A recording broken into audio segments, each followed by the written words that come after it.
Nous attendons que la Cour d'appel programme le dossier afin de poursuivre l'examen de ce recours-là devant la Cour d'appel.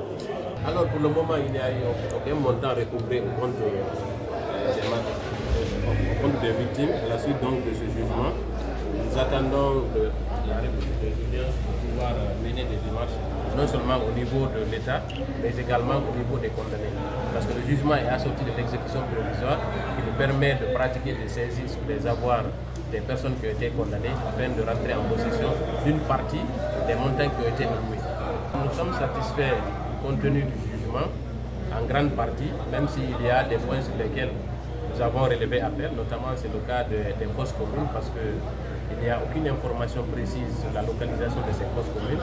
Et il est de notre responsabilité de veiller à ce que ce cas-là soit examiné afin que les personnes qui sont portées disparues, que les familles puissent faire leur deuil et retrouver les fosses où ces personnes ont été ensevelies.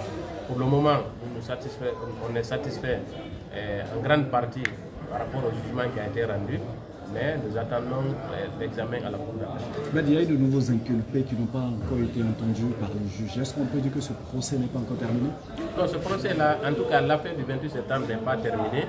Il y aura d'autres procès concernant d'autres personnes, puisqu'il y a 5 personnes qui sont en détention actuellement, justement dans le cadre des massacres du 28 septembre.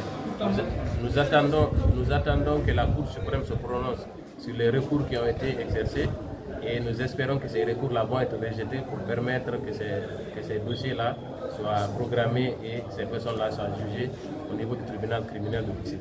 En ce qui concerne la menace que constituait PIVI, je pense que la menace est levée, mais pour les autres cas, nous n'avons aucune sécurité particulière concernant les victimes.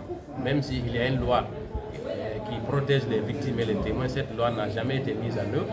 Nous avons appelé le gouvernement à plusieurs reprises pour la mise en œuvre de cette loi. Ce n'est pas le cas et nous espérons que le gouvernement prendra toutes ses responsabilités pour que cette loi soit opérationnelle afin que les victimes qui se sentiront en danger puissent avoir un référent et pour qu'elles se sentent plus en sécurité.